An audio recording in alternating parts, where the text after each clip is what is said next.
ਲੇਕਿਨ ਗੋਲਡੀ ਬਰਾੜ ਜਿਹੜੀਆਂ ਵੀ ਗੱਲਾਂ ਕਰ ਰਿਹਾ ਉਹਦੇ ਵਿੱਚੋਂ ਕਈ ਚੀਜ਼ਾਂ ਨੂੰ ਸਮਝਿਆ ਜਾ ਸਕਦਾ ਹੈ, ਕਈ ਚੀਜ਼ਾਂ ਤੱਥਾਂ ਦੇ ਨੇੜੇ ਨੇ ਤੇ ਕਈ ਚੀਜ਼ਾਂ ਤੱਥਾਂ ਤੋਂ ਬਹੁਤ ਦੂਰ ਨੇ।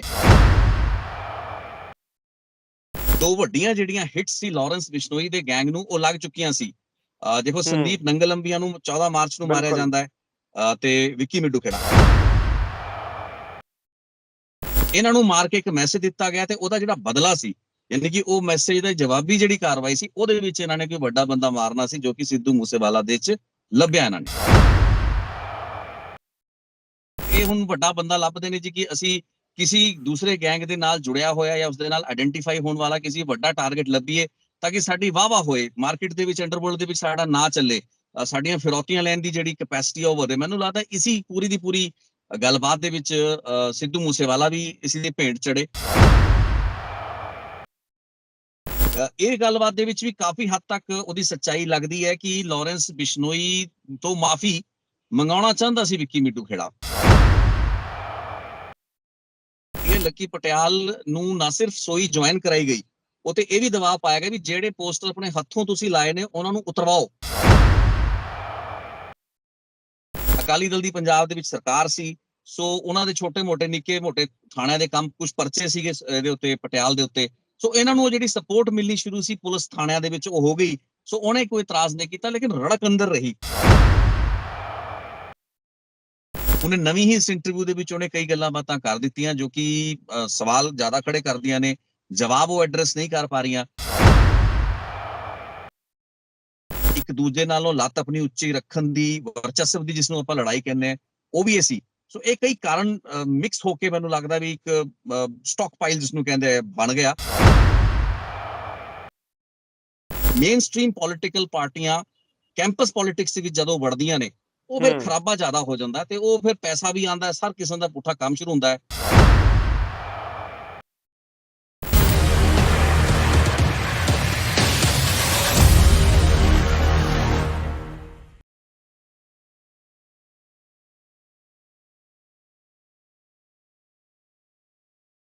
ਸਤਿ ਸ਼੍ਰੀ ਅਕਾਲ, ਔਨ ਏਅਰ ਦੇਖ ਰਹੇ ਹੋ, ਮੈਂ ਹਾਂ ਸਿਮਰਨਜੋਤ ਸਿੰਘ ਮੱਕੜ। ਸਿੱਧੂ ਮੂਸੇਵਾਲਾ ਮਰਡਰ ਦੇ ਉੱਤੇ ਲਗਾਤਾਰ ਰਿਪੋਰਟਿੰਗ ਹੋ ਰਹੀ ਹੈ ਔਰ ਕਈ ਤਰ੍ਹਾਂ ਦੀ ਰਿਪੋਰਟਿੰਗ ਦੇ ਉੱਤੇ ਸਵਾਲ ਵੀ ਹੋਏ ਹੈ, ਜਰਨਲਿਜ਼ਮ ਦੇ ਉੱਤੇ ਵੀ ਸਵਾਲ ਹੋਇਆ ਹੈ। ਪਰ ਇਸ ਪੂਰੇ ਮੁੱਦੇ ਨੂੰ ਜਿਸ ਸੰਜੀਦਗੀ ਦੇ ਨਾਲ ਪੰਜਾਬ ਦੇ ਸੀਨੀਅਰ ਪੱਤਰਕਾਰ ਰਿਤੇਸ਼ ਲੱਖੀ ਹੋਣਾ ਨੇ ਰਿਪੋਰਟ ਕੀਤਾ, ਕਵਰ ਕੀਤਾ, ਉਹ ਇੱਕ ਮਿਸਾਲ ਹੈ ਔਰ ਇਸ ਕੇਸ ਦੀ ਬਰੀਕੀਆਂ ਤੇ ਡੂੰਘਾਈ ਦੇ ਵਿੱਚ ਜਾਣਾ ਬਹੁਤ ਲਾਜ਼ਮੀ ਹੈ, ਫੈਕਟ ਫਾਈਂਡ ਕਰਨੇ ਬਹੁਤ ਲਾਜ਼ਮੀ ਆ। ਔਰ ਗੋਲਡੀ ਬਰਾੜ ਦੇ ਨਾਲ ਰਿਤੇਸ਼ ਲੱਖੀ ਹੋਣਾ ਦਾ ਐਕਸਕਲੂਸਿਵ ਇੰਟਰਵਿਊ ਜਿਹੜੀ ਫੋਨ ਦੇ ਉੱਤੇ ਗੱਲਬਾਤ ਹੋਈ ਹੈ, ਉਹਦੇ ਤੋਂ ਬਹੁਤ ਸਾਰੀਆਂ ਗੱਲਾਂ ਨਵੀਆਂ ਇਸ ਕੇਸ ਦੇ ਵਿੱਚ ਸਾਹਮਣੇ ਆਈਆਂ। ਸਾਡੇ ਨਾਲ ਅੱਜ ਔਨ ਏਅਰ ਤੇ ਪਹਿਲੀ ਵਾਰ ਰਿਤੇਸ਼ ਲੱਖੀ ਮੌਜੂਦ ਨੇ। ਬਹੁਤ ਬਹੁਤ ਸਵਾਗਤ ਹੈ ਤੁਹਾਡਾ ਰਿਤੇਸ਼ ਜੀ। ਬਹੁਤ ਬਹੁਤ ਧੰਨਵਾਦ ਸਿਮਰਨਜੋਤ ਜੀ। ਰਿਤੇਸ਼ ਜੀ, ਇਸ ਪੂਰੇ ਕੇਸ ਦੀ ਫੈਕਟ ਫਾਈਂਡਿੰਗ ਤੁਸੀਂ ਹੁਣ ਤੱਕ ਕੋਸ਼ਿਸ਼ ਕਰ ਰਹੇ ਹੋ ਕਿ ਗੋਲਡੀ ਬਰਾੜ ਦੇ ਨਾਲ ਵੀ ਇੰਟਰਵਿਊ ਕੀਤਾ ਔਰ ਤਮਾਮ ਗੱਲਾਂ ਤੁਹਾਡੇ ਤੱਕ ਪਹੁੰਚਣ। ਤੁਹਾਡੀ ਆਬਜ਼ਰਵੇਸ਼ਨ ਹੁਣ ਤੱਕ ਇਸ ਕੇਸ ਦੇ ਵਿੱਚ ਕੀ ਹੈ, ਹੋਇਆ ਕੀ ਦਰਅਸਲ? ਦੇਖੋ ਜੀ, ਹਜੇ ਤਾਂ ਮਾਮਲੇ ਦੀ ਜਿਹੜੀ ਪੜਤਾਲ ਹੈ, ਇਨਵੈਸਟੀਗੇਸ਼ਨ ਇਜ਼ ਅੰਡਰਵੇ, ਕਿਉਂਕਿ ਐਸਆਈਟੀ ਇਸ ਦੀ ਜਾਂਚ ਕਰ ਰਹੀ ਹੈ। ਲਾਰੈਂਸ ਬਿਸ਼ਨੋਈ ਅਜੇ ਪੁਲਿਸ ਕਸਟਡੀ ਵਿੱਚ ਹੈ, ਸੋ ਆਪਾਂ ਨੂੰ, ਮੈਨੂੰ ਲੱਗਦਾ ਥੋੜਾ ਜਿਹਾ ਸਮਾਂ ਹੋਰ ਲੱਗੇਗਾ, ਬਿਕੋਜ਼ ਮੈਂ ਪੁਲਿਸ ਦੀ ਇਨਵੈਸਟੀਗੇਸ਼ਨ ਤੇ ਕਾਫੀ ਹੱਦ ਤੱਕ ਰਿਲਾਈ ਕਰਾਂਗਾ। ਲੇਕਿਨ ਜਿੰਨਾ ਕੁ ਆਪਾਂ ਆਪਣੇ ਲੈਵਲ ਤੇ ਜਾਣਕਾਰੀ ਹਾਸਲ ਕਰ ਸਕਦੇ ਹਾਂ, ਜੋ ਸਾਨੂੰ ਸੂਤਰਾਂ ਤੋਂ ਜਾਂ ਅਦਰਵਾਈਜ਼ ਮਿਲਦੀ ਹੈ, ਜਿਵੇਂ ਗੋਲਡੀ ਬਰਾੜ ਦੇ ਨਾਲ ਸੰਪਰਕ ਰਿਹਾ ਹੈ ਇਸ ਕੇਸ ਦੇ ਵਿੱਚ, ਜਿਸ ਦਿਨ ਇਹ ਘਟਨਾ ਹੋਈ ਉਸ ਦਿਨ ਤੋਂ ਹੀ। ਸੋ ਅਜੇ ਤੱਕ ਤਾਂ ਮੈਨੂੰ ਮੋٹے ਤੌਰ ਤੇ ਇੱਕ ਐਸਾ ਕੇਸ ਲੱਗਦਾ ਹੈ ਜਿਸ ਵਿੱਚ ਕਿ ਕੁਝ ਗਲਤ ਫਹਿਮੀਆਂ, ਕੁਝ ਐਸੀ ਗੱਲਾਂ ਬਾਤਾਂ, ਮਿਸਕਨਸੈਪਸ਼ਨਸ ਰਹੀਆਂ ਜੋ ਕਿ ਵੱਧਦੀਆਂ ਗਈਆਂ। ਇੱਕ ਬੜਾ ਹੀ ਵੱਡੇ ਲੈਵਲ ਦਾ ਕਮਿਊਨੀਕੇਸ਼ਨ ਗੈਪ ਰਿਹਾ, ਬਹੁਤ ਸੀ ਚੀਜ਼ਾਂ ਕਲੀਅਰ ਨਹੀਂ ਹੋ ਪਾਈਆਂ।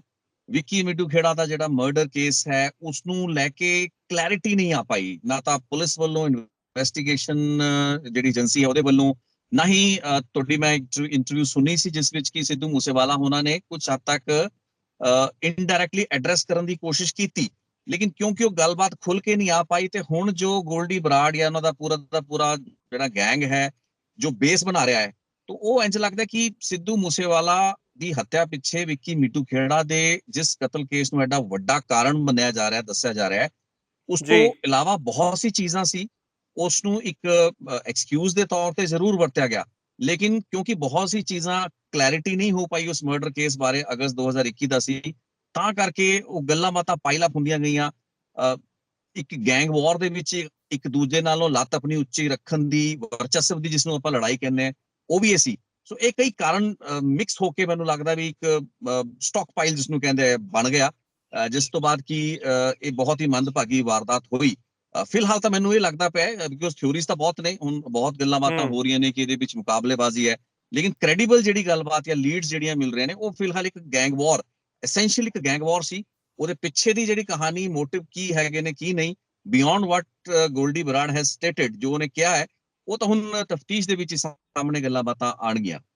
ਰਿਤੇਸ਼ ਜੀ, ਗੋਲਡੀ ਦੇ ਨਾਲ ਜਿਹੜੀ ਤੁਹਾਡੀ ਗੱਲਬਾਤ ਹੁੰਦੀ ਹੈ, ਕਿਉਂਕਿ ਤੁਹਾਡੇ ਆਡੀਓ ਦੇ ਇਸ਼ੂਜ਼ ਵੀ ਸੀਗੇ, ਜੇ ਮੋਟੇ ਤੌਰ ਤੇ ਮੈਂ ਜਾਣਨ ਦੀ ਕੋਸ਼ਿਸ਼ ਕਰਾਂ 4-5 ਵੱਡੇ ਪੁਆਇੰਟਸ ਜਿਹੜੇ ਹੈ ਤੁਹਾਨੂੰ ਸਮਝ ਦੇ ਵਿੱਚ ਆਏ ਗੋਲਡੀ ਬਰਾੜ ਦੇ ਉਸ ਪੂਰੀ ਗੱਲਬਾਤ ਦੇ ਦੌਰਾਨ, ਤੁਸੀਂ ਉਹ ਕੀ ਦੇਖੋਗੇ? ਕਿਹੜੇ ਉਹ 4-5 ਚੀਜ਼ਾਂ ਨੇ? ਜਿਵੇਂ ਇੱਕ ਕੁਲਵੀਰ ਨਰੂਆਣਾ ਦੇ ਨਾਲ ਉਹ ਦੁਸ਼ਮਣੀ ਦੀ ਗੱਲ ਕਰਦਾ ਹੈ, ਜਾਂ ਉਹ ਕਰਨ ਔਜਲੇ ਦੇ ਘਰ ਤੇ ਗੋਲੀਆਂ ਚੱਲਣ ਦੀ ਗੱਲ ਕਰਦਾ ਹੈ। ਥੋੜਾ ਮੈਂ ਚਾਹਣਾ ਕਿ ਉਸ ਗੱਲਬਾਤ ਨੂੰ ਤੁਸੀਂ ਜ਼ਰੂਰ ਥੋੜਾ ਐਕਸਪਲੇਨ ਕਰੋ ਦਰਸ਼ਕਾਂ ਤੱਕ। ਦੇਖੋ, ਬੇਸਿਕਲੀ ਉਹਨੇ, ਗੋਲਡੀ ਬਰਾੜ ਨੇ 21 ਸਾਹ ਦੇ ਵਿੱਚ ਕਈ ਗੱਲਾਂ ਕਹਿਤੀਆਂ। ਹੁਣ 1 ਘੰਟਾ I think 9 minute the interview ਹੈ, ਲੇਕਿਨ ਗੋਲਡੀ ਬਰਾੜ ਜਿਹੜੀਆਂ ਵੀ ਗੱਲਾਂ ਕਰ ਰਿਹਾ ਉਹਦੇ ਵਿੱਚੋਂ ਕਈ ਚੀਜ਼ਾਂ ਨੂੰ ਸਮਝਿਆ ਜਾ ਸਕਦਾ ਹੈ, ਕਈ ਚੀਜ਼ਾਂ ਤੱਥਾਂ ਦੇ ਨੇੜੇ ਨੇ ਤੇ ਕਈ ਚੀਜ਼ਾਂ ਤੱਥਾਂ ਤੋਂ ਬਹੁਤ ਦੂਰ ਨੇ। ਕਈ ਉਸਨੇ ਐਸੇ ਵਾਈਲਡ ਐਲੀਗੇਸ਼ਨਸ ਵੀ ਲਾਏ ਨੇ ਜਿਨ੍ਹਾਂ ਦੀ ਕੋਈ ਵੀ ਆਥੈਂਟਿਸਿਟੀ ਜਾਂ ਉਹਨਾਂ ਦੀ ਜਿਹੜੀ ਆਪਾਂ ਜਿਹਨੂੰ ਕਹਿ ਸਕਦੇ ਹਾਂ ਵੀ ਉਹ ਸਾਬਤ ਨਹੀਂ ਚੀਜ਼ਾਂ ਹੋ ਪਾਈਆਂ, ਨਾ ਹੀ ਉਹ ਈਵਨ ਉਹਦਾ ਤੇ ਚਰਚਾ ਹੋਈ। ਉਹਨੇ ਨਵੀਂ ਹੀ ਇਸ ਇੰਟਰਵਿਊ ਦੇ ਵਿੱਚ ਉਹਨੇ ਕਈ ਗੱਲਾਂ ਬਾਤਾਂ ਕਰ ਦਿੱਤੀਆਂ ਜੋ ਕਿ ਸਵਾਲ ਜ਼ਿਆਦਾ ਖੜੇ ਕਰਦੀਆਂ ਨੇ, ਜਵਾਬ ਉਹ ਐਡਰੈਸ ਨਹੀਂ ਕਰ ਪਾ ਰਹੀਆਂ। ਤੁਸੀਂ ਕੁਲਵੀਰ ਨਰਵਾਣਾ ਦੇ ਕੇਸ ਦੀ ਗੱਲ ਕੀਤੀ, ਜਿੱਥੇ ਤੱਕ ਮੇਰੀ ਜਾਣਕਾਰੀ ਹੈ, ਜਦੋਂ ਕੁਲਵੀਰ ਨਰਵਾਣਾ ਨੂੰ ਮਾਰਿਆ ਗਿਆ ਸੀ ਤਾਂ ਉਹਦੇ ਨਾਲ ਮਨਪ੍ਰੀਤ ਮੰਨਾ ਜਿਹੜਾ ਸੀ, ਜਦੋਂ ਬੈਠਦਾ ਹੈ ਮਨਪ੍ਰੀਤ ਮੰਨਾ, ਇਹਨਾਂ ਦਾ ਆਪਸ ਦੇ ਵਿੱਚ ਪਹਿਲਾਂ ਤਾਂ ਜਾਣਕਾਰੀ ਸੀਗੇ ਇੱਕ ਦੂਸਰੇ ਦੇ ਨਾਲ। ਕੁਲਵੀਰ ਨਰਵਾਣਾ ਲਈ ਮਨਪ੍ਰੀਤ ਮੰਨਾ ਕੰਮ ਕਰਦਾ ਸੀ, ਜੋ ਕਿ ਇਸ ਕੇਸ ਦੇ ਵਿੱਚ, ਸਿੱਧੂ ਮੂਸੇਵਾਲਾ ਦੇ ਕੇਸ ਦੇ ਵਿੱਚ ਵੀ ਅਕਿਊਜ਼ਡ ਹੈ, ਨਾਮਜ਼ਦ ਹੈ। ਸੋ ਉਹ ਮਨਪ੍ਰੀਤ ਮੰਨਾ ਨੇ ਫੋਨ ਦੇ ਉੱਤੇ ਗੋਲਡੀ ਬਰਾੜ ਦੇ ਨਾਲ ਕੁਲਵੀਰ ਨਰਵਾਣਾ ਦੀ ਗੱਲ ਕਰਾਈ।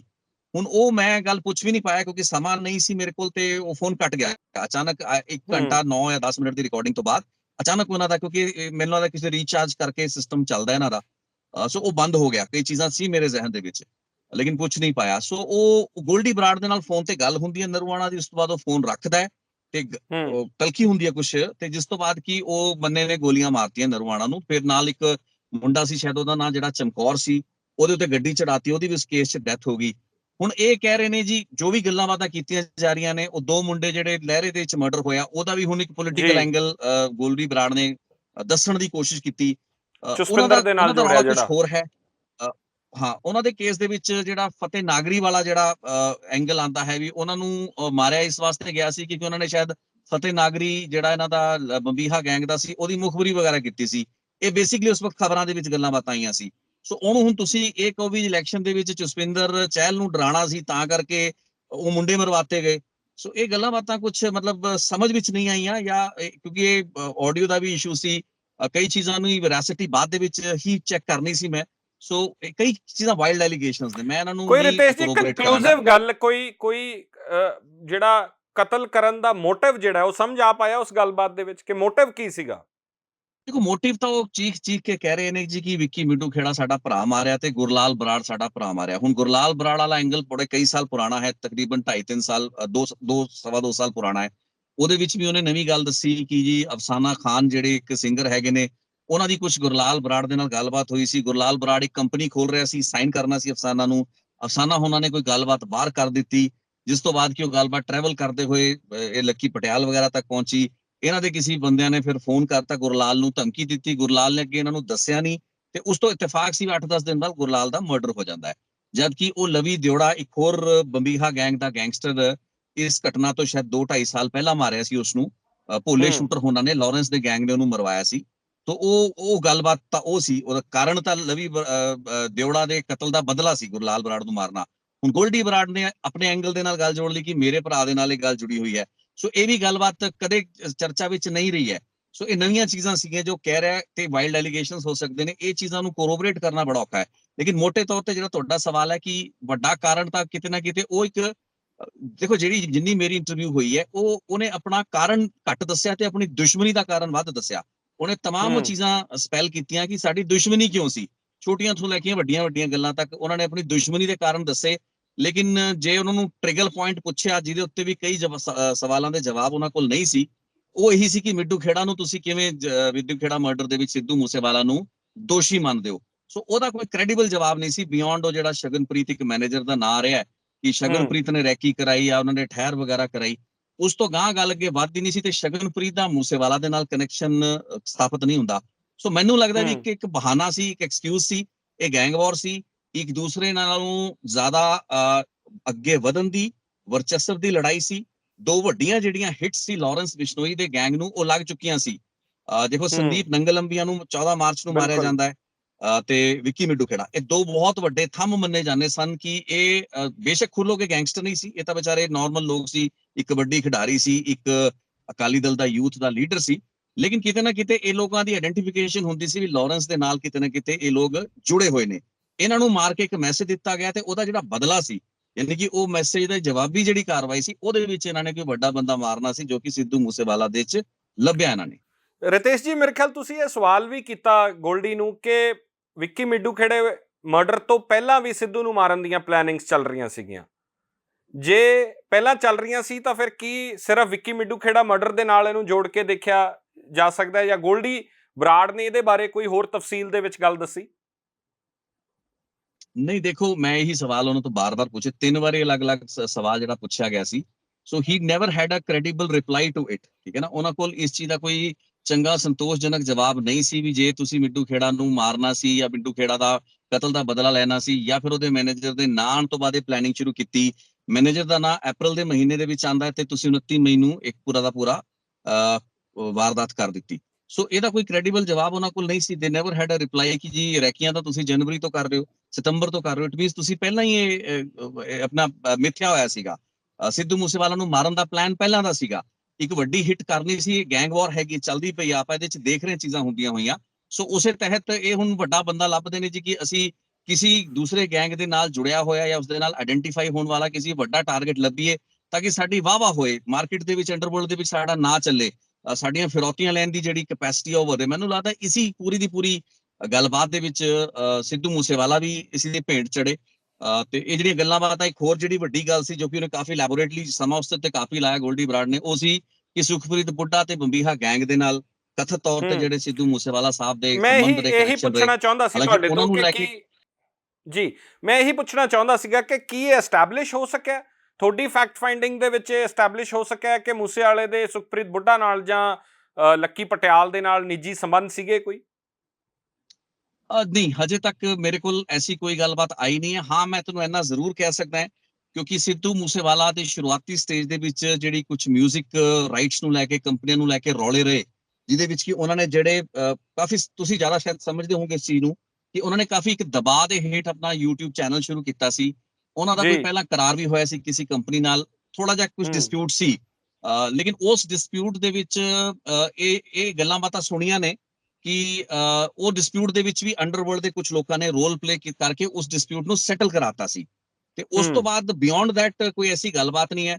ਬਾਕੀ ਆ ਜਿਹੜਾ ਬੰਬੀਹਾ ਬੋਲੇ ਗਾਣਾ ਗਾਇਆ ਜੀ, ਇਹ ਗੱਲਾਂ ਬਾਤਾਂ ਕੀਤੀਆਂ, ਜਾਂ ਆਪਣੀ ਟੈਟੂ ਬਣਾ ਲਏ ਆਪਣੀ ਬਾਹਾਂ ਤੇ 9mm ਦਾ ਜਿਹੜਾ ਉਹ ਪਿਸਟਲ ਲਗਾ ਲਿਆ, ਸਾਨੂੰ ਮਿਡਲ ਫਿੰਗਰ ਦਿਖਾਈ, ਹੁਣ ਇਹ ਬੜੀਆਂ ਛੋਟੀਆਂ ਛੋਟੀਆਂ ਗੱਲਾਂ ਨੇ, ਇਹਦੇ ਪਿੱਛੇ ਕੋਈ ਮਤਲਬ ਵਜ੍ਹਾ ਨਹੀਂ ਹੈ। ਹਾਲਾਂਕਿ ਉਹ ਖੁਦ ਵੀ ਕਹਿ ਰਿਹਾ ਸੀ ਮੈਂ ਛੋਟੀਆਂ ਛੋਟੀਆਂ ਵਜ੍ਹਾ ਤੁਹਾਨੂੰ ਦੱਸ ਰਿਹਾ, ਇਹਦਾ ਮਤਲਬ ਇਹ ਨਹੀਂ ਵੀ ਕਾਰਨ ਬਣਿਆ, ਕਾਰਨ ਤਾਂ ਵਿੱਕੀ ਮਿੱਡੂ ਖੇੜਾ ਨੂੰ ਹੀ ਮੰਨਦੇ ਨੇ, ਲੇਕਿਨ ਛੋਟੀ ਛੋਟੀ ਚੀਜ਼ਾਂ ਵੀ ਦੱਸੀਆਂ ਜੋ ਕਿ ਮੈਨੂੰ ਲੱਗਿਆ ਵੀ ਮੈਂ ਉਸ ਤੋਂ ਇਹ ਪੁੱਛ ਰਿਹਾ ਸੀ ਕਿ ਵੀ ਤੁਸੀਂ ਕਾਰਨ ਦੱਸੋ ਵੀ ਵਿੱਕੀ ਮਿੱਡੂ ਖੇੜਾ ਨੂੰ ਤੁਸੀਂ ਕਿਉਂ ਮਾਰਿਆ, ਸੌਰੀ ਸਿੱਧੂ ਮੂਸੇਵਾਲਾ ਉਹਨਾਂ ਨੂੰ ਤੁਸੀਂ ਕਿਉਂ ਮਾਰਿਆ, ਤੇ ਉਹ ਮੈਨੂੰ ਇਹ ਦੱਸਣਾ ਚਾਹ ਰਹੇ ਸੀ ਵੀ ਸਾਡੀ ਦੁਸ਼ਮਣੀ ਕਿਉਂ ਸੀ, ਕਿਸ ਕਾਰਨ ਤੋਂ ਸਾਡੀ ਦੁਸ਼ਮਣੀ ਸੀ।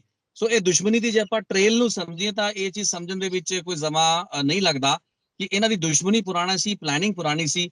ਇਹਨਾਂ ਨੇ ਹਿੱਟ ਕਰਨ ਲਈ ਵਿੱਕੀ ਮਿੱਡੂ ਖੇੜਾ ਦੇ ਉਸ ਕੇਸ ਨੂੰ ਚੁਣਿਆ, ਹਾਲਾਂਕਿ ਉਹ ਤਾਂ ਅਗਸਤ ਦਾ ਕੇਸ ਹੈ, ਲੇਕਿਨ ਇਹਨਾਂ ਦਾ ਜਿਹੜਾ ਸਮਾਂ ਸਹੀ ਸੀ, ਕਿਉਂਕਿ ਦੇਖੋ ਆਪਾਂ ਸਿੱਧੂ ਮੂਸੇਵਾਲਾ ਦੀ ਸੁਰੱਖਿਆ ਹਟਦੀ ਹੈ, ਉਸ ਤੋਂ ਪਹਿਲਾਂ ਇਲੈਕਸ਼ਨ ਹਟਦੇ ਨੇ, ਪਹਿਲਾਂ ਹੀ ਉਹਨਾਂ ਦੀ ਸਿਕਿਉਰਿਟੀ ਡਾਊਨਗ੍ਰੇਡ ਸੀ, ਆ ਨਵੀਂ ਡਿਵੈਲਪਮੈਂਟ ਹੋਏਗੀ, 2 ਹੋਰ ਜਿਹੜੇ ਗਨਮੈਨ ਸੀ ਲੈ ਲਏ ਗਏ।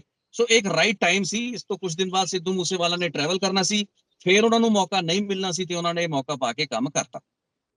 ਇੱਕ ਇਹ ਗੱਲ ਵੀ ਸਾਹਮਣੇ ਆਈ ਕਿ ਲਾਰੈਂਸ ਬਿਸ਼ਨੋਈ ਦੇ ਨਾਲ ਗੱਲਬਾਤ ਕਰਦੇ ਸੀ ਸਿੱਧੂ ਮੂਸੇਵਾਲਾ, ਔਰ message good morning good evening ਦਾ ਲਗਾਤਾਰ ਮੈਸੇਜ ਹੁੰਦਾ ਸੀਗਾ।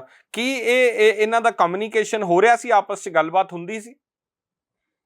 ਦੇਖੋ, ਮੈਂ ਇਹਦੀ ਬਿਲਕੁਲ ਨਹੀਂ ਇਸ ਦਾਅਵੇ ਦੀ ਪੁਸ਼ਟੀ ਕਰ ਸਕਦਾ, ਇਹਦਾ ਦਾਅਵਾ ਹੈ, ਇਹ ਗੋਲਡੀ ਬਰਾੜ ਦਾ ਕਹਿਣਾ ਹੈ, ਮੈਂ ਨਹੀਂ ਕਹਿ ਸਕਦਾ ਵੀ ਗੁੱਡ ਮਾਰਨਿੰਗ ਗੁੱਡ ਈਵਨਿੰਗ। ਹਾਂ, ਕੋਈ ਪੁਰਾਣੇ ਸਮੇਂ ਦੀ ਗੱਲ ਹੋਵੇ ਤਾਂ ਮੈਂ ਨਹੀਂ ਕਹਿ ਸਕਦਾ, ਕਿਉਂਕਿ ਇੱਕ ਤੁਸੀਂ ਤਸਵੀਰ ਵੇਖੀ ਹੋਏਗੀ ਵਿੱਕੀ ਮਿੱਡੂ ਖੇੜਾ ਦੀ ਤੇ ਚੰਗੀ ਉਹ ਸੀਗੀ ਜਿਹੜੀ ਸਿੱਧੂ ਮੂਸੇਵਾਲਾ ਦੇ ਨਾਲ ਇੱਕ ਤਸਵੀਰ ਹੈ ਪੰਜਾਬ ਯੂਨੀਵਰਸਿਟੀ ਦੇ ਇਲੈਕਸ਼ਨ ਦੇ ਸਮੇਂ ਦੀ, ਕਈ ਸਾਲ ਪੁਰਾਣੀ ਜੀ ਤਸਵੀਰ ਹੈ। ਸੋ ਜੀ ਐਸਾ ਨਹੀਂ ਹੈ ਕਿ ਲਾਰੈਂਸ ਬਿਸ਼ਨੋਈ ਜਾਂ ਫਿਰ ਵਿੱਕੀ ਮਿੱਡੂ ਖੇੜਾ ਨਾਲ ਤੁਰਦੇ ਸੀ, ਉਹਦਾ ਨੇ ਨਾਲ ਰਹਿੰਦਾ ਸੀ। ਸੋ ਸਿੱਧੂ ਮੂਸੇਵਾਲਾ ਦਾ ਕੋਈ ਐਸਾ ਕਨੈਕਸ਼ਨ ਕਦੇ ਰਿਹਾ ਹੋਵੇ ਸਟੂਡੈਂਟ ਦੇ ਉਹਨਾਂ ਸਮਿਆਂ ਤੋਂ ਜਦੋਂ ਇਹ ਗਏ ਸੀ, ਸ਼ਾਇਦ ਇਹਨਾਂ ਨੇ ਪ੍ਰਚਾਰ ਵਗੈਰਾ ਵੀ ਥੋੜਾ ਬਹੁਤ ਕੀਤਾ ਸੀ। ਉਹ ਇਕੱਠੀ ਫੋਟੋ ਹੈ ਵਿੱਕੀ ਮਿੱਡੂ ਖੇੜਾ ਦੀ ਤੇ ਸਿੱਧੂ ਮੂਸੇਵਾਲਾ ਦੀ। ਸੋ ਉਹ ਤਾਂ ਆਪਸ ਦੇ ਵਿੱਚ ਵੀ ਸੰਬੰਧ ਸੀ, ਐਸੀ ਕੋਈ ਗੱਲਬਾਤ ਹੁੰਦੀ ਸੀ, ਇਹ ਗੱਲ ਠੀਕ ਕਹਿ ਰਿਹਾ। ਇਹ ਗੱਲਬਾਤ ਦੇ ਵਿੱਚ ਵੀ ਕਾਫੀ ਹੱਦ ਤੱਕ ਉਹਦੀ ਸੱਚਾਈ ਲੱਗਦੀ ਹੈ ਕਿ ਲਾਰੈਂਸ ਬਿਸ਼ਨੋਈ ਤੋਂ ਮਾਫੀ ਮੰਗਾਉਣਾ ਚਾਹੁੰਦਾ ਸੀ ਵਿੱਕੀ ਮਿੱਡੂ ਖੇੜਾ।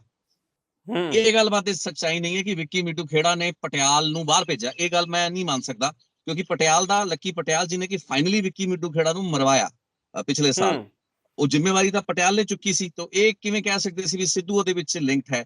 ਸੋ ਇਹਨਾਂ ਨੇ ਪਤਾ ਨਹੀਂ ਕਿਵੇਂ ਕਨੈਕਸ਼ਨ ਜੋੜਨ ਦੀ ਕੋਸ਼ਿਸ਼ ਕੀਤੀ ਹੈ। ਇਹ ਆਮ ਤੌਰ ਤੇ ਪ੍ਰਚਾਰੀ ਗੱਲ ਹੈ। ਜਦੋਂ ਰਿਤੇਸ਼ ਜੀ ਯੂਨੀਵਰਸਿਟੀ ਦੇ ਉਸ ਟਾਈਮ ਦੇ ਇਹਨਾਂ ਦੇ तमाम ਮਿੱਤਰਾਂ ਦੇ ਨਾਲ ਜਦੋਂ ਗੱਲਬਾਤ ਹੁੰਦੀ ਹੈ ਤੇ ਉਹ ਆਮ ਹੀ ਇਹ ਗੱਲ ਕਹਿੰਦੇ ਹੁੰਦੇ ਆ ਕਿ ਲੱਕੀ ਪਟਿਆਲ ਨੂੰ ਬਾਹਰ ਭੇਜਣ ਦੇ ਵਿੱਚ ਵਿੱਕੀ ਮਿੱਡੂ ਖੇੜਾ ਦਾ ਰੋਲ ਸੀਗਾ, ਉਹਨੂੰ ਬਾਹਰ ਭੇਜਿਆ। ਇਹ ਆਮ ਬੜੀ ਜਰਨਲ ਜੀ ਪਰਸੈਪਸ਼ਨ ਇੱਕ ਬਣੀ ਹੋਈ ਹੈ। ਨਹੀਂ, ਜਨਰਲ ਪਰਸੈਪਸ਼ਨ ਤਾਂ ਹੈ, ਲੇਕਿਨ ਇਹਦਾ ਚਾਂਸ ਬਹੁਤ ਘੱਟ ਹੈ। ਪਤਾ ਨਹੀਂ ਤੁਸੀਂ ਮੇਰੀ ਦੇਖੀ ਹੈ ਰਿਪੋਰਟ ਜਾਂ ਨਹੀਂ ਦੇਖੀ। ਲੱਕੀ ਪਟਿਆਲ ਦੇ ਉੱਤੇ ਮੈਂ 2 ਰਿਪੋਰਟਸ ਬਣਾਈਆਂ ਸੀ ਜੀ ਲੱਕੀ ਪਟਿਆਲ, ਕਿਉਂਕਿ ਮੇਰਾ ਇੰਟਰਸਟ ਇਸ ਕਰਕੇ ਹੈ ਸੀ ਲੱਕੀ ਪਟਿਆਲ ਦੇ ਵਿੱਚ, ਕਿਉਂਕਿ ਵਿੱਕੀ ਮਿੱਡੂ ਖੇੜਾ ਦਾ ਮਰਡਰ ਹੁੰਦਾ ਹੈ ਤੇ ਜਦੋਂ ਸੰਦੀਪ ਨੰਗਲੰਮੀਆਂ ਦਾ ਮਰਡਰ 14 ਮਾਰਚ ਨੂੰ ਹੋਇਆ ਤੇ ਉਹਦੇ ਵਿੱਚ ਵੀ ਲੱਕੀ ਪਟਿਆਲ ਦਾ ਤੇ ਇਹਨਾਂ ਦਾ ਨਾਂ ਆਇਆ। ਸੋ ਮੈਂ ਯਕੀਨ ਸੀ ਕਿ ਲੱਕੀ ਪਟਿਆਲ ਦਾ ਕੀ ਬੇਸ ਹੈ, ਕਿਉਂਕਿ ਇੰਟੈਲੀਜੈਂਸ ਏਜੰਸੀਆਂ ਸਭ ਕੋਲ ਇਹਦੀ ਜਾਣਕਾਰੀ ਹੈ।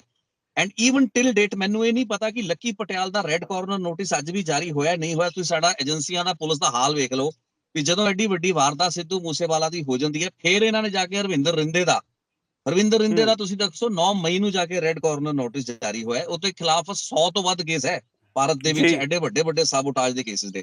9 ਮਈ ਨੂੰ ਉਹਦਾ ਰੈੱਡ ਕਾਰਨਰ ਆਂਦਾ ਤੇ 19 ਮਈ ਨੂੰ ਸਾਡੇ ਪੁਲਿਸ ਦਾਅਵਾ ਕਰਦੀ ਹੈ ਕਿ ਜੀ ਅਸੀਂ ਆਪਣਾ ਰੈੱਡ ਕਾਰਨਰ ਦੀ ਜਿਹੜੀ ਰਿਕੁਐਸਟ ਹੈ ਸੀਬੀਆਈ ਨੂੰ ਭੇਜਦੀ ਸੀ, ਜਦਕਿ ਸੀਬੀਆਈ ਕਹਿੰਦੀ ਹੈ ਸਾਨੂੰ 30 ਮਈ। ਸੋ ਮੇਰਾ ਇੰਟਰਸਟ ਇਹ ਸੀ ਕਿ ਲੱਕੀ ਪਟਿਆਲ ਕੀ ਚੀਜ਼ ਹੈ। ਜਦੋਂ ਮੈਂ ਉਸ ਉੱਤੇ 2 ਰਿਪੋਰਟਾਂ ਬਣਾਈਆਂ, ਉਸ ਦੌਰਾਨ ਇਹ ਸਮਝ ਵਿੱਚ ਆਇਆ ਕਿ ਲੱਕੀ ਪਟਿਆਲ ਦੀ ਦੁਸ਼ਮਣੀ ਸੀ ਵਿੱਕੀ ਮਿੱਡੂ ਖੇੜਾ ਦੇ ਨਾਲ।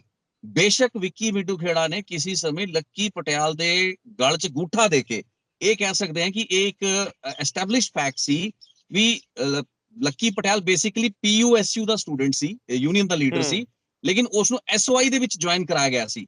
ਸੁਖਬੀਰ ਬਾਦਲ ਦੇ ਨਾਲ ਇੱਕ ਫੋਟੋ ਹੈਗੀ ਲੱਕੀ ਪਟਿਆਲ ਦੀ, ਸ਼ਾਇਦ ਤੁਸੀਂ ਮੇਰੇ ਚੈਨਲ ਤੇ ਤੁਸੀਂ ਵੇਖ ਸਕਦੇ ਹੋ, ਜੇ ਰਿਪੋਰਟ 'ਚ ਤੁਹਾਨੂੰ ਮਿਲ ਜਾਏ। ਤੇ ਈਵਨ ਲੱਕੀ ਪਟਿਆਲ ਦੀ ਰਾਜਨਾਥ ਸਿੰਘ ਦੇ ਨਾਲ ਫੋਟੋ ਹੈਗੀ ਫॉर दैट ਮੈਟਰ। ਸੋ ਉਹ ਤਾਂ ਇੱਕ ਸਟੂਡੈਂਟ ਲੀਡਰ ਸੀ ਜਿਸ ਨੂੰ ਕਿ ਐਸਓਆਈ 'ਚ ਜੁਆਇਨ ਕਰਾਇਆ ਜਾਂਦਾ ਹੈ ਤੇ ਬਾਅਦ ਦੇ ਵਿੱਚ ਇਹੀ ਰੜਕ ਲੈ ਕੇ ਉਹ ਮਿੱਡੂ ਖੇੜਾ ਦੇ ਖਿਲਾਫ ਰਿਹਾ।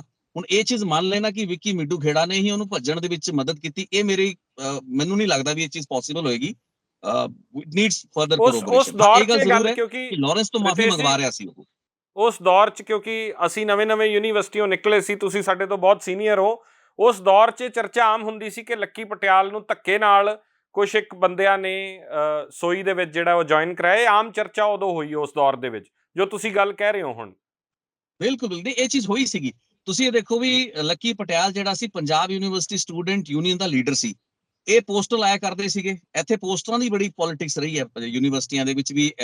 ਆ ਜਿਹੜਾ ਲਾਰੈਂਸ ਬਿਸ਼ਨੋਈ ਗਰੁੱਪ ਦਾ ਪੋਸਟਰ ਲੱਗਦੇ ਸੀ, ਮੁੰਡਿਆਂ ਦੀ ਚਾਹਤ ਹੁੰਦੀ ਸੀ ਵੀ ਫੋਟੋਆਂ ਲਵਾਈਏ, ਫਿਰ ਥੱਲੇ ਸਾਡਾ ਨੰਬਰ ਲਿਖਿਆ ਜਾਵੇ। ਗੁਰਲਾਲ ਬਰਾੜ ਦਾ ਪੋਸਟਰ ਪੂਰੇ ਚੰਡੀਗੜ੍ਹ ਦੇ ਵਿੱਚ ਲੱਗਿਆ, ਥੱਲੇ ਲਾਰੈਂਸ ਬਿਸ਼ਨੋਈ ਗਰੁੱਪ ਲਿਖਿਆ ਹੋਇਆ ਸੀ। ਬਿਲਕੁਲ, ਚੰਡੀਗੜ੍ਹ ਨਹੀਂ ਜੀ, ਇਹ ਫਤਿਹਾਬਾਦ, ਸੋਨੀਪਤ, ਪੰਜਾਬ ਦੇ ਇੰਟੀਰੀਅਰ ਦੇ ਵਿੱਚ। ਉੱਥੇ ਦਾ ਇਲੈਕਸ਼ਨ ਨਹੀਂ ਹੁੰਦੇ, ਲੇਕਿਨ ਉੱਥੇ ਪੋਸਟਰ ਦੀ ਇੱਕ ਵਾਰ ਚੱਲਦੀ ਸੀ। ਸੋ ਉਹ ਪੋਸਟਰ ਲਗਾਉਣਾ ਪ੍ਰੈਸਟੀਜ ਦਾ ਇਸ਼ੂ ਸੀ। ਤੇ ਜਿੱਥੇ ਤੱਕ ਮੇਰੀ ਜਾਣਕਾਰੀ ਹੈ, ਲੱਕੀ ਪਟਿਆਲ ਨੂੰ ਨਾ ਸਿਰਫ ਸੋਈ ਜੁਆਇਨ ਕਰਾਈ ਗਈ, ਉੱਥੇ ਇਹ ਵੀ ਦਬਾਅ ਪਾਇਆ ਗਿਆ ਵੀ ਜਿਹੜੇ ਪੋਸਟਰ ਆਪਣੇ ਹੱਥੋਂ ਤੁਸੀਂ ਲਾਏ ਨੇ ਉਹਨਾਂ ਨੂੰ ਉਤਰਵਾਓ।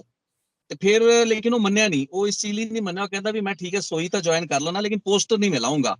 ਸੋ ਚਲੋ ਉਹ ਗੱਲਬਾਤ ਗਈ ਬੀਤੀ। ਉਸ ਤੋਂ ਬਾਅਦ ਉਸਨੇ ਐਸਓਆਈ ਜੁਆਇਨ ਕੀਤੀ। ਅਕਾਲੀ ਦਲ ਦੀ ਪੰਜਾਬ ਦੇ ਵਿੱਚ ਸਰਕਾਰ ਸੀ, ਸੋ ਉਹਨਾਂ ਦੇ ਛੋਟੇ-ਮੋਟੇ ਨਿੱਕੇ-ਮੋਟੇ ਥਾਣਿਆਂ ਦੇ ਕੰਮ, ਕੁਝ ਪਰਚੇ ਸੀਗੇ ਇਹਦੇ ਉੱਤੇ ਪਟਿਆਲ ਦੇ ਉੱਤੇ। ਸੋ ਇਹਨਾਂ ਨੂੰ ਜਿਹੜੀ ਸਪੋਰਟ ਮਿਲਣੀ ਸ਼ੁਰੂ ਸੀ ਪੁਲਿਸ ਥਾਣਿਆਂ ਦੇ ਵਿੱਚ, ਉਹ ਹੋ ਗਈ। ਸੋ ਉਹਨੇ ਕੋਈ ਇਤਰਾਜ਼ ਨਹੀਂ ਕੀਤਾ, ਲੇਕਿਨ ਰੜਕ ਅੰਦਰ ਰਹੀ। ਸੋ ਉਹ ਰੜਕ ਜਿਹੜੀ ਸੀ ਉਹਨਾਂ ਨੇ ਮਿੱਡੂ ਖੇੜਾ ਦੇ ਵਿੱਚ ਕੱਢੀ, ਜਿੱਥੇ ਤੱਕ ਮੈਨੂੰ ਸਮਝ ਵਿੱਚ ਆਉਂਦਾ ਹੈ। ਸੋ ਇਹ ਜਿਹੜਾ ਕਹਿ ਰਿਹਾ ਗੋਲਡੀ ਬਰਾੜ ਕਿ ਉਹਨੂੰ ਬਾਹਰ ਉਹਨੇ ਕੱਢਿਆ, ਉਹ ਮੈਂ ਐਗਰੀ ਨਹੀਂ ਕਰਦਾ। ਹਾਂ, ਲਾਰੈਂਸ ਵਾਲੀ ਗੱਲ ਠੀਕ ਹੈ ਕਿ ਉਹ ਜੋ ਕਹਿ ਰਿਹਾ ਕਿ ਲਾਰੈਂਸ ਤੋਂ ਮਾਫੀ ਮੰਗਵਾਉਣਾ ਚਾਹੁੰਦਾ ਹੋਏਗਾ ਵਿੱਕੀ ਮਿੱਡੂ ਖੇੜਾ, ਤੇ ਕਿਉਂਕਿ ਵਿੱਕੀ ਮਿੱਡੂ ਖੇੜਾ ਦਾ ਇੱਕ ਬੜਾ ਚੰਗਾ ਨੈਟਵਰਕ ਸੀ ਆਪਣਾ, ਉਹਦੀ ਬੜੀ ਮੰਨੀ ਜਾਂਦੀ ਸੀ ਸਰਕਲ ਦੇ ਵੀ, ਤਾਂ ਸਾਰੇ ਮੰਨਦੇ ਸੀ। ਈਵਨ ਸਿੱਧੂ ਮੂਸੇਵਾਲਾ ਦਾ ਵੀ ਉਹ ਦੋਸਤ ਸੀ। ਸੋ ਉਹਨੂੰ ਹੁੰਦਾ ਸੀ ਆਪਸ ਚ ਗੱਲ ਬੈਠ ਕੇ ਕਰ ਲਓ, ਕੋਈ ਝਗੜੇ ਚ ਨਾ ਪਾਓ। So he was that kind of a person. So ਇਹ ਗੱਲ ਠੀਕ ਹੈ, ਇਹ ਗੱਲ 'ਚ ਉਹਦੀ ਕ੍ਰੈਡੀਬਿਲਿਟੀ ਹੈ, ਆਪਾਂ ਇਸ ਨੂੰ ਮੰਨ ਸਕਦੇ ਹਾਂ ਕਿ ਉਹ ਤੋਂ ਮਾਫੀ ਮੰਗਾਉਣਾ ਚਾਹੁੰਦਾ ਸੀ। ਰਿਤੇਸ਼ ਦੀ ਆਖਰੀ ਇੱਕ ਦੋ ਸਵਾਲ ਨੇ ਮੇਰੇ। ਸ਼ੁਰੂਆਤੀ ਦਿਨ ਜਿਹੜੇ 29 ਨੂੰ ਇਨਸੀਡੈਂਟ ਵਾਪਰਦਾ, ਇੱਕ ਦੋ ਦਿਨ ਬੰਬੀਹਾ ਗਰੁੱਪ ਦੇ ਗੈਂਗ ਦੇ ਕੁਝ ਮੈਂਬਰਸ ਵੱਲੋਂ ਵੀ ਮਨਕੀਰਤ ਔਲਖ ਨੂੰ ਲੈ ਕੇ ਪੋਸਟਾਂ ਪਾਈਆਂ ਗਈ ਸੀ, ਫਿਰ ਮਨਕੀਰਤ ਔਲਖ ਕਿਤੇ ਬਾਹਰ ਚਲੇ ਜਾਂਦੇ ਨੇ। ਇਸ ਪੂਰੇ ਹੁਣ ਤੱਕ ਤੁਸੀਂ 20-22 ਦਿਨ 'ਚ ਜਿੰਨਾ ਚੀਜ਼ਾਂ ਨੂੰ ਫਾਈਂਡ ਕਰ ਸਕੇ ਹੋ, ਕੋਈ ਮਨਕੀਰਤ ਔਲਖ ਦੀ ਕੋਈ ਭੂਮਿਕਾ ਨਜ਼ਰ ਆਉਂਦੀ ਹੈ ਇਹਦੇ 'ਚ? ਨਹੀਂ ਦੇਖੋ, it will be too vague to say, ਹਜੇ ਟੂ अर्ਲੀ ਟੂ ਸੇ, ਲੇਕਿਨ ਮੈਨੂੰ ਨਹੀਂ ਲੱਗਦਾ ਮਨਕੀਰਤ ਔਲਖ ਦੀ ਭੂਮਿਕਾ। ਦੇਖੋ ਮਨਕੀਰਤ ਔਲਖ ਆਇਡੈਂਟੀਫਾਈ ਹੁੰਦਾ ਸੀ। ਅਗੇਨ ਸੇਮ ਗੱਲ ਹੈ ਕਿ ਲਾਰੈਂਸ ਦੇ ਨਾਲੇ ਸਾਰੇ ਮੁੰਡੇ ਪੜ੍ਹੇ ਹੋਏ ਨੇ, ਕਿ ਲਾਰੈਂਸ ਕੋਈ ਪੈਦਾਇਸ਼ੀ ਗੈਂਗਸਟਰ ਤਾਂ ਸੀ ਨਹੀਂ, ਉਹ ਤਾਂ ਡੀਏਵੀ ਸਟੂਡੈਂਟ, ਡੀਏਵੀ ਕਾਲਜ ਦਾ ਸਟੂਡੈਂਟ ਸੀ। ਸੋਪੂ ਦਾ ਲੀਡਰ ਸੀ, ਐਸਓਪੀਯੂ, ਤੁਸੀਂ ਚੰਗੀ ਤਰ੍ਹਾਂ ਜਾਣਦੇ ਹੋ ਇਸ ਆਰਗੇਨਾਈਜੇਸ਼ਨ ਨੂੰ, 98 97 98 ਚ ਹੋਂਦ ਵਿੱਚ ਆਉਂਦੀ ਹੈ। ਸੋ ਮਨਕੀਰਤ ਵੀ ਇਹਨਾਂ ਨਾਲ ਜੁੜਦਾ ਸੀ, ਉਹਦੀ ਤਰੱਕੀ ਹੋ ਗਈ, ਸਿੰਗਰ ਬਣ ਗਿਆ। ਇਹਨਾਂ ਦੇ ਲਈ ਅਖਾੜੇ ਖੂੜੇ ਲੱਗਦੇ ਸੀ, ਕਿ ਜੇਲ੍ਹ 'ਚ ਤੁਹਾਨੂੰ ਯਾਦ ਹੋਵੇਗਾ 2014 ਚ ਅਖਾੜਾ ਲੱਗਿਆ ਸੀ, ਉਹਦੇ 'ਚ ਫੋਟੋ ਬੜੀ ਵਾਇਰਲ ਹੋਈ ਹੈ ਵੀ ਕੱਲਾ ਮਨਕੀਰਤ ਔਲਖ ਨਹੀਂ ਸੀ, ਉਹਦੇ ਵਿੱਚ ਦਿਲਪ੍ਰੀਤ ਢਿੱਲੋਂ ਵੀ ਸੀ ਤੇ ਇੱਕ ਹੋਰ ਸਿੰਗਰ ਜਿਹਦਾ ਮੈਂ ਨਾਂ ਨਹੀਂ ਰਿਕਾਲ ਕਰ ਪਾ ਰਿਹਾ। ਸੋ ਇਹ ਠੀਕ ਹੈ, ਕਿਉਂਕਿ ਸਾਰੇ ਸਟੂਡੈਂਟਸ ਹੀ ਸੀ ਜੀ। ਇਹ ਗੈਂਗਸਟਰ ਤਾਂ ਆਪਾਂ ਹੁਣ ਇਹਨਾਂ ਨੂੰ ਚਲੋ ਮੰਨਦੇ ਆ ਵੀ ਗੈਂਗਸਟਰ ਨੇ, ਲੇਕਿਨ ਆ ਲਾਰੈਂਸ ਵੀ ਇਹ ਸਾਰੇ ਸਟੂਡੈਂਟ ਇੱਥੋਂ ਦੇ। ਡੀਏਵੀ ਉਸ ਵਕਤ ਮੈਂ 10 ਸੈਕਟਰ ਖੜਾ ਹੈ, ਆ ਪਿੱਛੇ ਮੇਰੇ ਕਾਲਜ ਡੀਏਵੀ ਕਾਲਜ, ਤੇ ਆ ਜਮਾਂ ਹੀ ਬਿਲਕੁਲ ਨਾਲ, ਤੇ ਇੱਥੇ ਮਤਲਬ ਇਹ ਸਾਰਿਆਂ ਦੀ ਪੋਲਿਟਿਕਸ ਹੈ। ਸੋ ਜਿਹੜੀ ਮਨਕੀਰਤ ਦੀ ਤੁਸੀਂ ਗੱਲ ਕੀਤੀ ਹੈ, ਸਿੱਧੂ ਮੂਸੇਵਾਲਾ ਦੀ ਮੌਤ ਤੋਂ ਤਕਰੀਬਨ 1.5 ਮਹੀਨਾ ਪਹਿਲਾਂ ਸ਼ਾਇਦ ਮੈਂ ਇੱਕ ਰਿਪੋਰਟ ਬਣਾਈ ਸੀ ਮਨਕੀਰਤ ਔਲਖ ਦੇ ਉੱਤੇ, ਜੋਧਾ ਨਾਂ ਦਾ ਇੱਕ ਇਹਨਾਂ ਨੇ ਗੈਂਗਸਟਰ ਫੜਿਆ ਸੀ, ਤੇ ਇਹ ਵੀ ਲੱਕੀ ਪਟਿਆਲ ਦੇ ਨਾਲ ਜੁੜਿਆ ਹੋਇਆ ਰਿਹਾ ਹੈ। ਸੋ ਜੋਧਾ ਨੂੰ ਜਦੋਂ ਇੰਟੈਰੋਗੇਟ ਕੀਤਾ ਜਾਂਦਾ ਕਿਸੇ ਹੋਰ ਕੇਸ ਦੇ ਵਿੱਚ, ਉਹਨੇ ਜ਼ਿਕਰ ਕੀਤਾ ਕਿ ਜੀ ਉਹ ਮਨਕੀਰਤ ਔਲਖ ਦੀ ਰੈਕੀ ਹੋ ਰਹੀ ਸੀ। ਇਸ ਚੀਜ਼ ਦੇ ਬਾਰੇ ਫਿਰ ਖੁਲਾਸਾ ਮੋਹਾਲੀ ਪੁਲਿਸ ਤੋਂ ਹੋਇਆ, ਤੇ ਉਹਨਾਂ ਨੇ ਫਿਰ ਇਹਦੀ ਸੁਰੱਖਿਆ ਵਧਾਤੀ ਸੀ। ਸੋ ਮੈਂ ਉਸ ਵਕਤ ਵੀ ਇਹੀ ਰਿਪੋਰਟ ਬਣਾਈ ਸੀ ਕਿ ਸਾਰੇ ਸੌਫਟ ਟਾਰਗੇਟਸ ਨੇ ਮੁੰਡੇ, ਜਿਹੜੇ ਕੋਈ ਵਿੱਕੀ ਬਿੱਟੂ ਖੇੜਾ ਹੋਏ, ਸੰਦੀਪ ਨੰਗਲ ਅੰਬੀਆਂ ਹੋਏ, ਮਨਕੀਰਤ ਔਲਖ ਹੋਏ, ਐਂਡ ਮੈਨੂੰ ਉਸ ਵਕਤ ਤਾਂ ਨਹੀਂ ਪਤਾ ਸੀ, ਲੇਕਿਨ ਸਿੱਧੂ ਮੂਸੇਵਾਲਾ ਅਗੇਨ ਵਾਸ ਅ ਸੌਫਟ ਟਾਰਗੇਟ। ਜਿਹੜੇ ਵਿਚਾਰੇ ਨਾਰਮਲ ਲੋਕ ਸੀ, ਚੰਗੇ ਕੰਮ ਕਰ ਰਹੇ ਸੀ, ਓਪਨਲੀ ਘੁੰਮ ਫਿਰ ਰਹੇ ਸੀ, ਅੰਡਰਵਰਲਡ ਦੇ ਕੋਈ ਨਹੀਂ ਸੀ। ਮੈਨੂੰ ਹਮੇਸ਼ਾ ਤੋਂ ਹੀ ਤਕਲੀਫ ਇਹ ਰਹੀ ਹੈ, ਤੇ ਮੈਂ ਕਈ ਰਿਪੋਰਟਾਂ 'ਚ ਕਿਹਾ ਵੀ ਹੈ ਕਿ ਇਹਨਾਂ ਦੀ ਗੈਂਗ ਵਾਰ, ਇਹਨਾਂ ਨੂੰ ਆਪਾਂ ਗੈਂਗ ਵਾਰ ਕਹਿ ਤਾਂ ਦਿੰਦੇ ਆ, ਲੇਕਿਨ ਇਹਨਾਂ ਗੈਂਗ ਵਾਰ ਦੇ ਵਿੱਚ ਸੌਫਟ ਟਾਰਗੇਟ ਮਾਰੇ, ਵਿਚਾਰੇ ਮੁੰਡੇ ਮਾਰੇ ਜਾ ਰਹੇ ਨੇ, ਨੌਜਵਾਨ ਮਾਰੇ ਜਾ ਰਹੇ ਨੇ, ਸਿੰਗਰ, ਕਬੱਡੀ ਖਿਡਾਰੀ, ਜੋ ਵੀ ਹੈ। ਸੋ ਗੈਂਗ ਵਾਰ ਹੋਵੇ, ਗੈਂਗਸਟਰ ਨੂੰ ਮਾਰ ਦੇਵੇ ਤਾਂ ਮੈਨੂੰ ਲੱਗਦਾ ਕਿਸੇ ਨੂੰ ਕੋਈ ਦਿੱਕਤ ਹੀ ਨਾ ਹੋਵੇ, ਨਾ ਪੁਲਿਸ ਨੂੰ ਤੇ ਨਾ ਤੁਹਾਨੂੰ ਸਾਨੂੰ। ਲੇਕਿਨ ਜਦੋਂ ਇੱਕ ਆਮ ਆਦਮੀ, ਸਧਾਰਨ ਆਦਮੀ ਮਾਰਦਾ ਤਾਂ ਫਿਰ ਤਕਲੀਫ ਹੁੰਦੀ ਹੈ। ਇਹ ਗੱਲ ਤੁਸੀਂ ਗੋਲਡੀ ਬਰਾੜ ਨੂੰ ਵੀ ਕਹੀ ਹੈ ਕਿ ਤੁਸੀਂ ਸੌਫਟ ਟਾਰਗੇਟਸ ਜਿਹੜੇ ਉਹ ਚੂਜ਼ ਕੀਤੇ, ਗੈਂਗਸਟਰ ਨੇ ਗੈਂਗਸਟਰ ਨੂੰ ਨਹੀਂ ਮਾਰਿਆ। ਹਾਂਜੀ ਹਾਂਜੀ ਬਿਲਕੁਲ, ਮੇਰਾ ਸਵਾਲ ਸੀ। ਤੁਸੀਂ ਦੇਖੋ ਇਹਨਾਂ ਦੇ ਇੰਨੇ, ਇਹ ਕਹਿੰਦੇ ਨੇ ਬੰਬੀਹਾ ਗੈਂਗ, ਸੁਖਪ੍ਰੀਤ ਬੁੱਢਾ ਜੇਲ੍ਹ 'ਚ ਬੈਠਾ ਹੈ, ਦਿਲਪ੍ਰੀਤ ਬਾਬਾ ਜੇਲ੍ਹ 'ਚ ਬੈਠਾ ਹੈ। ਕੱਲ ਇੱਕ ਉਹਨਾਂ ਨੇ ਪੋਸਟ ਵੀ ਪਾਈ ਹੈ ਬੰਬੀਹਾ ਗੈਂਗ ਨੇ, ਤੇ ਮੈਂ ਇਹਨਾਂ ਨੂੰ ਇਹੀ ਸਵਾਲ ਪੁੱਛ ਰਿਹਾ ਸੀ, ਤੇ ਦੂਜਿਆਂ ਤੋਂ ਵੀ ਸਵਾਲ ਹੈ, ਇਕੱਲੇ ਇਹਨਾਂ ਤੋਂ ਸਵਾਲ ਨਹੀਂ ਹੈ, ਕਿ ਜਿਹੜਾ ਤੁਸੀਂ ਜਿਵੇਂ ਮਤਲਬ ਹੁਣ ਸੰਦੀਪ ਨੰਗਲ ਅੰਬੀਆਂ ਨੂੰ ਉਹਨਾਂ ਨੇ ਟਾਰਗੇਟ ਕੀਤਾ, ਵਿੱਕੀ ਮਿੱਡੂ ਖੇੜਾ ਨੂੰ ਜਿਹੜਾ ਉਹਨਾਂ ਨੇ ਟਾਰਗੇਟ ਕੀਤਾ, ਹੁਣ ਉਹ ਜਿਹੜੇ ਟਾਰਗੇਟ ਸੀ ਉਹ ਇਹਨਾਂ ਦੇ ਲੱਕੀ ਪਟਿਆਲ ਦੇ ਗੈਂਗ ਵੱਲੋਂ ਟਾਰਗੇਟ ਹੋਇਆ ਗਿਆ ਸੀਗਾ। ਉਹਦੇ ਵਿੱਚ ਥੋੜੀ ਜਿਹੀ ਆਡੀਓ ਡਿਸਟਰਬੈਂਸ ਹੈ, ਸੌਰੀ। ਤੇ ਇਹ ਜਿੰਨੀ ਵੀ ਟਾਰਗੇਟਿੰਗ ਸੀਗੀ, ਚਾਹੇ ਇਹਨਾਂ ਦਾ ਗੈਂਗ ਹੋਵੇ, ਚਾਹੇ ਵਿਰੋਧੀ ਗੈਂਗ ਹੋਵੇ, ਇਹ ਲੋਕ ਆਮ ਲੋਕਾਂ ਨੂੰ ਟਾਰਗੇਟ ਕਰ ਰਹੇ ਨੇ। ਇਹਨਾਂ ਦੇ ਤੋਂ ਇੱਕ ਦੂਸਰੇ ਗੈਂਗਸਟਰਾਂ ਨੂੰ ਟਾਰਗੇਟ ਨਹੀਂ ਹੋਇਆ ਜਾ ਪਾ ਰਿਹਾ। ਹਾਲਾਂਕਿ ਅਸੀਂ ਨਹੀਂ ਚਾਹੁੰਦੇ ਕਿ ਉਹ ਸਾਰਾ ਸਿਸਟਮ ਇੱਥੇ ਹੋਵੇ, ਲੇਕਿਨ ਜੇ ਤੁਸੀਂ ਧਿਆਨ ਨਾਲ ਦੇਖੋ ਵੀ ਜੇਲ੍ਹਾਂ ਦੇ ਵਿੱਚੋਂ ਬੈਠ ਕੇ ਗੈਂਗਸਟਰ ਆਪਣਾ ਕੰਮ ਕਰਦੇ ਨੇ, ਅਗਵਾਹੀ ਲੈਂਦੇ ਨੇ, ਭਾਵੇਂ ਤਿਹਾੜ ਜੇਲ੍ਹ ਹੋਵੇ, ਰੋਪੜ ਜੇਲ੍ਹ ਹੋਵੇ, ਫਰੀਦਕੋਟ ਜੇਲ੍ਹ ਹੋਵੇ, ਲੇਕਿਨ ਜਿਹੜਾ ਬੰਦਾ ਵਿਚਾਰਾ ਬਾਹਰ ਖੜਾ ਹੈ, ਉਹਨੂੰ ਗੋਲੀ ਮਾਰਤੀ ਜਾਂਦੀ ਹੈ, ਉਹਦਾ ਕੋਈ ਪੁੱਛਣ ਵਾਲਾ ਨਹੀਂ ਹੈ। ਸੋ ਇਹ ਤਾਂ ਅਨਫੋਰਚੂਨੇਟ ਪਾਰਟ ਹੈ ਕਿ ਸੌਫਟ ਟਾਰਗੇਟ ਚੂਜ਼ ਕੀਤੇ ਜਾ ਰਹੇ ਨੇ। ਹਥਿਆਰਾਂ ਨੂੰ ਲੈ ਕੇ ਜਿਹੜੀ ਬਰਾਮਦਗੀ ਦਿੱਲੀ ਪੁਲਿਸ ਨੇ ਕੀਤੀ ਹੈ, ਤੁਸੀਂ ਸਰਪ੍ਰਾਈਜ਼ ਹੋਏ ਹੋ? ਕਿਉਂਕਿ ਗੁਰਦਾਸਪੁਰ ਪੁਲਿਸ ਨੇ ਜਨਵਰੀ ਦੇ ਵਿੱਚ ਇੱਕ ਪਾਕਿਸਤਾਨ ਦਾ ਮੋਡਿਊਲ ਫੜਿਆ, ਜਿੱਥੋਂ ਇਹ ਹਥਿਆਰ ਬਰਾਮਦ ਹੁੰਦੇ ਆ, ਬਿਲਕੁਲ ਸਿਮਿਲਰ ਹਥਿਆਰ, ਇਸੇ ਤਰ੍ਹਾਂ ਦੇ ਗ੍ਰੇਨੇਡ ਔਰ ਇਹ ਸਾਰਾ ਕੁਝ। ਤੁਹਾਨੂੰ ਇਹ ਹੈਰਾਨੀ ਹੋਈ ਹੈ ਕਿ ਇਸ ਪੱਧਰ ਦੇ ਹਥਿਆਰ ਜਿਹੜੇ ਉਹ ਗੈਂਗਸਟਰਸ ਤੱਕ ਪਹੁੰਚ ਗਏ? ਹੈਰਾਨੀ ਤਾਂ ਹੋਈ ਹੈ, ਲੇਕਿਨ ਇਹ ਚੀਜ਼ ਕੋਈ ਵੱਡੀ ਗੱਲ ਨਹੀਂ ਹੈ। ਅੱਜ ਕੱਲ ਇਹਨਾਂ ਲਈ ਜਿਵੇਂ ਆ ਜਿਹੜਾ ਮੁੰਡਾ ਸੀਗਾ ਜਿਹਦੀ ਇੰਟਰਵਿਊ ਇੱਕ ਨੈਸ਼ਨਲ ਚੈਨਲ ਨੇ ਲਈ ਵੀ, ਸਚਿਨ ਬਿਸ਼ਨੋਈ, ਕਹਿੰਦਾ ਸਾਡੇ ਕੋਲ ਹਥਿਆਰ ਨੇ।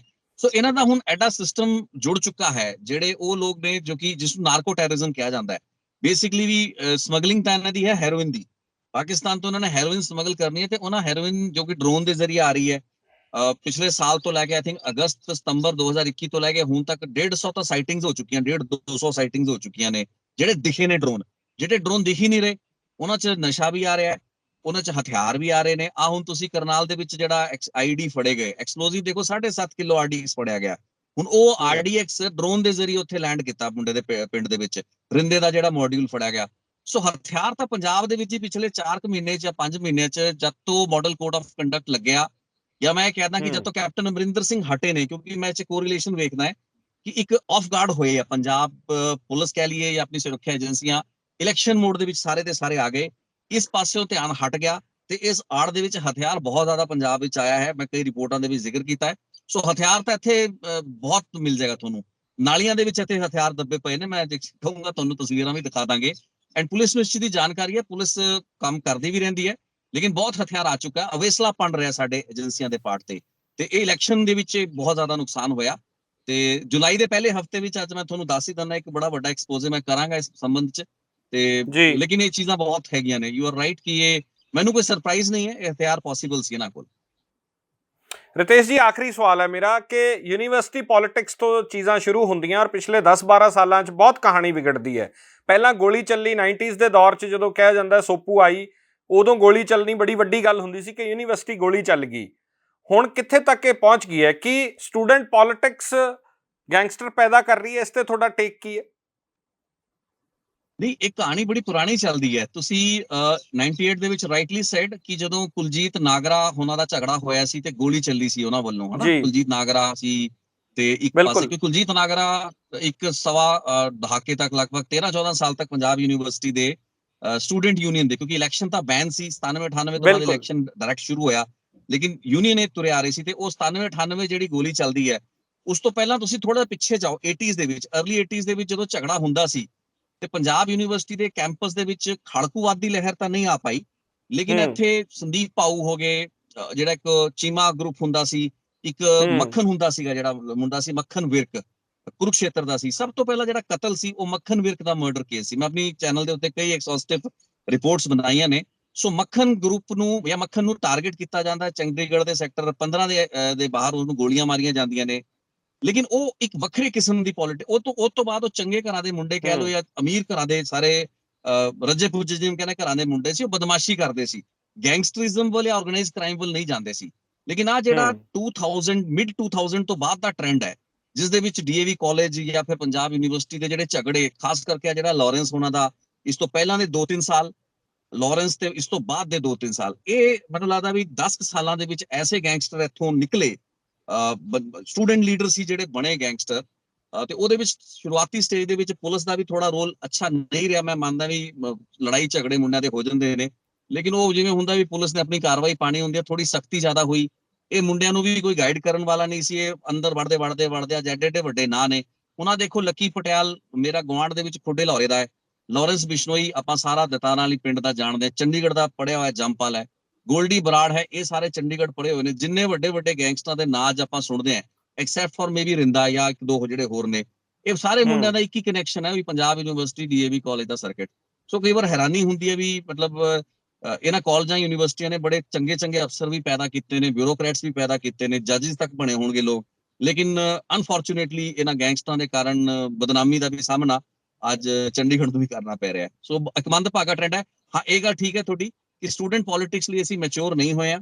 ਮੈਨੂੰ ਲੱਗਦਾ ਵੀ ਸਟੂਡੈਂਟ ਪੋਲਿਟਿਕਸ ਦਾ ਜਿਹੜਾ ਪਰਪਸ ਹੈ ਉਹ ਡਿਫੀਟ ਹੋ ਗਿਆ, ਤੇ ਕਿਉਂਕਿ ਉਹਦੇ ਵਿੱਚ ਵੀ ਪੋਲੀਟੀਕਲ ਪਾਰਟੀਆਂ ਦੀ ਇੰਟਰਫੇਰੈਂਸ। ਹੁਣ ਇੱਥੇ ਪਤਾ ਨਹੀਂ ਹੁਣ ਤੁਹਾਨੂੰ ਟਾਈਮ ਅਲਾਉ ਕਰੇਗਾ ਜਾਂ ਨਹੀਂ ਅਲਾਉ ਕਰੇਗਾ, ਲੇਕਿਨ ਇਹ ਫੈਕਟ ਹੈ ਵੀ ਜਦ ਤੋਂ ਯੂਨੀਵਰਸਿਟੀ ਪੋਲਿਟਿਕਸ ਦੇ ਵਿੱਚ ਰੀਜਨਲ ਪਾਰਟੀਆਂ ਦੀ ਇੰਟਰਫੇਰੈਂਸ ਹੋਈ ਹੈ, ਹਾਲਾਂਕਿ ਐਨਐਸਯੂਆਈ ਜਾਂ ਏਬੀਵੀਪੀ ਵਗੈਰਾ ਵਰਗੀਆਂ ਪਾਰਟੀਆਂ ਪਹਿਲਾਂ ਤੋਂ ਹੀ ਸੀ, ਜਾਂ ਬੀਜੇਪੀ ਵਰਗੀਆਂ ਪਾਰਟੀਆਂ, ਲੇਕਿਨ ਰੀਜਨਲ ਪਾਰਟੀਆਂ ਦੇ ਪੰਜਾਬ ਯੂਨੀਵਰਸਿਟੀ ਵਿੱਚ ਕੈਂਪਸ ਦੇ ਵਿੱਚ ਆਉਣ ਕਾਰਨ ਜਿੰਨਾ ਤੁਹਾਡਾ ਵਿੱਕੀ ਮਿੱਟੂ ਖੇੜਾ ਨੇ ਸੋਈ ਦਾ ਪੂਰਾ ਜਿਹੜਾ ਬੈਚ ਸੀ ਸੋਪੂ ਦਾ, ਉਹ ਸੋਈ ਚ ਮਰਜ ਕਰਾ ਲਿਆ, ਫਿਰ ਲੱਕੀ ਪਟਿਆਲ ਨੂੰ ਕਿਸ ਤਰੀਕੇ ਨਾਲ ਸੋਈ ਚ। ਸੋ ਇਹ ਚੀਜ਼ਾਂ ਨੇ ਬੜਾ ਨੁਕਸਾਨ ਕੀਤਾ। ਇਹ ਜਿਹੜੀ ਮੇਨ ਸਟ੍ਰੀਮ ਪੋਲੀਟੀਕਲ ਪਾਰਟੀਆਂ ਕੈਂਪਸ ਪੋਲਿਟਿਕਸ ਵਿੱਚ ਜਦੋਂ ਵੜਦੀਆਂ ਨੇ, ਉਹ ਫਿਰ ਖਰਾਬਾ ਜ਼ਿਆਦਾ ਹੋ ਜਾਂਦਾ ਤੇ ਉਹ ਫਿਰ ਪੈਸਾ ਵੀ ਆਉਂਦਾ, ਹਰ ਕਿਸਮ ਦਾ ਪੁੱਠਾ ਕੰਮ ਸ਼ੁਰੂ ਹੁੰਦਾ ਹੈ। ਸੋ that is what is negative. So probably we are not mature enough. ਆਪਾਂ ਇੰਨੇ ਪਰਿਪੱਕ ਵੀ ਨਹੀਂ ਹੋ ਪਾਏ ਹਾਂ। ਸੋਈ ਦੇ ਪ੍ਰਧਾਨ ਬਣਦੇ ਤਾਂ ਸੁਖਬੀਰ ਜੀ ਆਪ ਜਾ ਕੇ ਉਦੋਂ ਉਹਦੇ ਆਫਿਸ ਜਦੋਂ ਪਹਿਲੀ ਵਾਰ ਰਿਜ਼ਿਊਮ ਕਰਦੇ ਆ, ਉਹ ਜਾ ਕੇ ਬੈਠਦੇ, ਔਰ ਉਹ ਤਸਵੀਰਾਂ ਵੀ ਸਾਰੀਆਂ ਅਸੀਂ ਦੇਖੀਆਂ ਸੀਗੀਆਂ ਕਿ ਯੂਨੀਵਰਸਿਟੀ ਦੇ ਅੰਦਰ ਜਾਂਦੇ। ਇੱਕ ਦੌਰ ਰਿਤੇਸ਼ ਜੀ ਉਹ ਵੀ ਰਿਹਾ ਜਦੋਂ ਪ੍ਰਿਥੀਪਾਲ ਰੰਧਾਵੇ ਹੋਣਾ ਤੇ ਗੋਲੀ ਚੱਲੀ, ਜਾਂ ਰੀਗਲ ਸਿਨੇਮੇ ਦਾ ਇੱਕ ਕਾਂਡ ਹੁੰਦਾ, ਉਹ ਇੱਕ ਵੱਖਰੇ ਤਰ੍ਹਾਂ ਦੀ, ਤੁਸੀਂ ਕਹਿ ਰਹੇ ਹੋ 70s ਦੇ ਦੌਰ ਦੀ ਗੱਲ ਕੀਤੀ ਤਾਂ ਮੇਰੇ ਜ਼ਿਹਨ ਦੇ ਵਿੱਚ ਉਹ ਵੀ ਆ ਗਿਆ ਕਿ ਉਹ ਵੀ ਇੱਕ ਦੌਰ ਰਿਹਾ ਜਦੋਂ ਉਦੋਂ ਵੀ ਗੋਲੀ ਚੱਲੀ।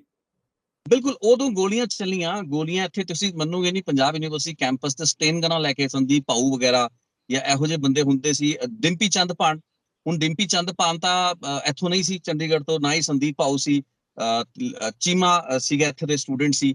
ਤੇ ਈਵਨ अर्ਲੀ 80s ਦੇ ਵਿੱਚ ਜਿਹੜੀ ਪੋਲਿਟਿਕਸ ਮੈਂ ਬਹੁਤ ਰਿਪੋਰਟਸ ਬਣਾਈਆਂ ਨੇ ਇਸ ਇਸ਼ੂ ਤੇ ਤੇ ਉਸ ਵਕਤ ਇਹ ਹੁੰਦਾ ਸੀ ਵੀ ਦਰਬਾਰਾ ਸਿੰਘ ਦਾ ਜਿਹੜਾ ਬੈਕਅਪ ਸੀ ਉਹ ਇੱਕ ਧੜੇ ਨੂੰ ਹੁੰਦਾ ਸੀ ਤੇ ਦੂਸਰਾ ਧੜਾ ਹੁੰਦਾ ਸੀ ਗਿਆਨੀ ਜੈਲ ਸਿੰਘ ਦਾ। I mean can you beat it in early 80s। ਲੇਕਿਨ ਕਦੇ ਵੀ ਉਹ ਪੁਆਇੰਟ ਨਹੀਂ ਆਇਆ ਜਦੋਂ ਕਿ ਇਹ ਸਟੂਡੈਂਟ ਦੀ ਪੋਲਿਟਿਕਸ ਆਰਗੇਨਾਈਜ਼ਡ ਕ੍ਰਾਈਮ ਦੇ ਵਿੱਚ ਆ ਗਈ ਹੋਵੇ, ਜਾਂ ਤਾਂ ਕਹਿ ਲਓ ਵੀ ਸਪੇਸ ਨਹੀਂ ਸੀ। ਉਹ ਹਾਲਾਤ ਸੀਗੇ ਕਿਉਂਕਿ ਪੰਜਾਬ ਦੇ ਵਿੱਚ ਖਾੜਕੂਵਾਦ ਸੀ, ਇਸ ਚੀਜ਼ ਦੀ ਕੋਈ ਸਪੇਸ ਹੀ ਨਹੀਂ ਸੀ। ਸੋ ਜਿਹੜੇ ਸਟੂਡੈਂਟ ਇਹੋ ਜਿਹੀਆਂ ਵਾਰਦਾਤਾਂ ਦੇ ਵਿੱਚ ਬਦਮਾਸ਼ੀ ਜਾਂ ਗੋਲੀ ਚੱਲ ਗਈ ਕਿਤੇ, ਮੱਖਣ ਮਰ ਗਿਆ, ਇਹ ਜੇ ਵਾਰਦਾਤਾਂ ਹੋਈਆਂ ਵੀ ਤੇ ਉਸ ਤੋਂ ਬਾਅਦ ਇਹ ਸਾਰੇ ਲੋਕ ਅੰਡਰਗਰਾਉਂਡ ਹੋ ਗਏ। ਆਸਟ੍ਰੇਲੀਆ ਭੱਜ ਗਿਆ, ਕੋਈ ਨਿਊਜ਼ੀਲੈਂਡ ਭੱਜ ਗਿਆ, ਫਿਰ ਉਹਨਾਂ ਨੇ 10-10 12-12 ਸਾਲ ਬਾਅਦ ਆ ਕੇ ਆਪਣੇ ਕੇਸ ਜਿਹੜੇ ਸੀ ਸਿੱਧੇ ਕੀਤੇ। ਅੱਜ ਚੰਗੇ ਖਾਸੇ ਆਪਣੇ ਬਿਜ਼ਨਸ ਚਲਾ ਰਹੇ ਨੇ ਚੰਡੀਗੜ੍ਹ ਦੇ ਵਿੱਚ। They are into main stream, ਯਾਨੀ ਕਿ ਉਹਨਾਂ ਨੂੰ ਦੇਖ ਕੇ ਖੁਸ਼ੀ ਹੁੰਦੀ ਹੈ ਵੀ ਚਲੋ ਜਵਾਨੀ ਦੇ ਵਿੱਚ ਮੁੰਡਿਆਂ ਤੋਂ ਗਲਤੀਆਂ ਹੋਈਆਂ, ਲੜਾਈ ਝਗੜੇ ਹੁੰਦੇ ਨੇ ਕਾਲਜਾਂ ਯੂਨੀਵਰਸਿਟੀਆਂ ਦੇ, ਬਟ ਆ ਜਿਹੜਾ ਕੰਮ 2005 ਤੋਂ ਬਾਅਦ ਸ਼ੁਰੂ ਹੋਇਆ, 6 ਤੋਂ ਬਾਅਦ ਸ਼ੁਰੂ ਹੋਇਆ, ਇਹਦੇ 'ਚ ਤਾਂ ਐਂ ਲੱਗਦਾ ਵੀ ਹੁਣ ਕੋਈ ਵਾਪਸੀ ਨਹੀਂ ਹੈ। ਅੱਜ ਮੈਂ ਆਰਮੀਨੀਆ ਦੇ ਵਿੱਚ ਬੈਠ ਕੇ ਜਦੋਂ ਲੱਕੀ ਪਟਿਆਲ ਜਾਂ ਗੋਲਡੀ ਬਰਾੜ ਬਾਰੇ ਸੋਚਦਾ ਹੈ, ਆਈ ਮੀਨ ਯੂ ਕੈਨ ਵੈਲ ਇਮੇਜਿਨ ਕਿ ਇਹ ਕੀ ਬਣੇ ਹੋਏ ਨੇ, red corner notice and this and that. ਮਤਲਬ ਇਹ ਸਟੂਡੈਂਟ ਸੀਗੇ, ਦੇ ਵਰ ਬੇਅਰਲੀ ਸਟੂਡੈਂਟਸ, ਤੇ ਕਿਵੇਂ ਇਸ ਦਲਦਲ 'ਚ ਗਏ ਤੇ ਫਿਰ ਵਾਪਸ ਨਹੀਂ ਆਏ ਤੇ ਹੁਣ ਆ ਕਿੱਡੇ ਵੱਡੇ ਦੇਖੋ ਨੁਕਸਾਨ ਕਰ ਰਹੇ ਨੇ, ਵਿਚ ਇਜ਼ ਵੈਰੀ ਅਨਫੋਰਚੂਨੇਟ। ਬਹੁਤ ਧੰਨਵਾਦ ਰਿਤੇਸ਼ ਜੀ, ਤੁਸੀਂ ਸਮਾਂ ਦਿੱਤਾ ਔਰ ਇਹ तमाम ਕੀਮਤੀ ਜਾਣਕਾਰੀ ਸਾਡੇ ਨਾਲ ਸਾਂਝੀ ਕੀਤੀ ਹੈ। ਥੈਂਕ ਯੂ, ਬਹੁਤ ਸ਼ੁਕਰੀਆ ਜੀ, ਬਹੁਤ ਧੰਨਵਾਦ। ਸੋ ਰਿਤੇਸ਼ ਲੱਖੀ ਪੰਜਾਬ ਦੇ ਸੀਨੀਅਰ ਜਰਨਲਿਸਟ, ਬਹੁਤ ਸਾਰੇ ਪਹਿਲੂ ਨੇ ਇਸ ਇਸ਼ੂ ਦੇ ਉੱਤੇ ਜਿਨ੍ਹਾਂ ਦੇ ਬਾਰੇ ਅਸੀਂ ਗੱਲਬਾਤ ਕੀਤੀ ਹੈ। ਹਾਲੇ ਅੰਡਰ ਇਨਵੈਸਟੀਗੇਸ਼ਨ ਹੈ ਤਾਂ ਬਹੁਤ ਸਾਰੀਆਂ ਚੀਜ਼ਾਂ ਜਿਹੜੀਆਂ ਉਹ ਡਿਸਕਸ ਵੀ ਨਹੀਂ ਕੀਤੀਆਂ ਜਾ ਸਕਦੀਆਂ। ਇਸ ਪੇਸ਼ਕਸ਼ 'ਚ ਇੰਨਾ ਹੀ, ਇਜਾਜ਼ਤ ਦਿਓ, ਧੰਨਵਾਦ।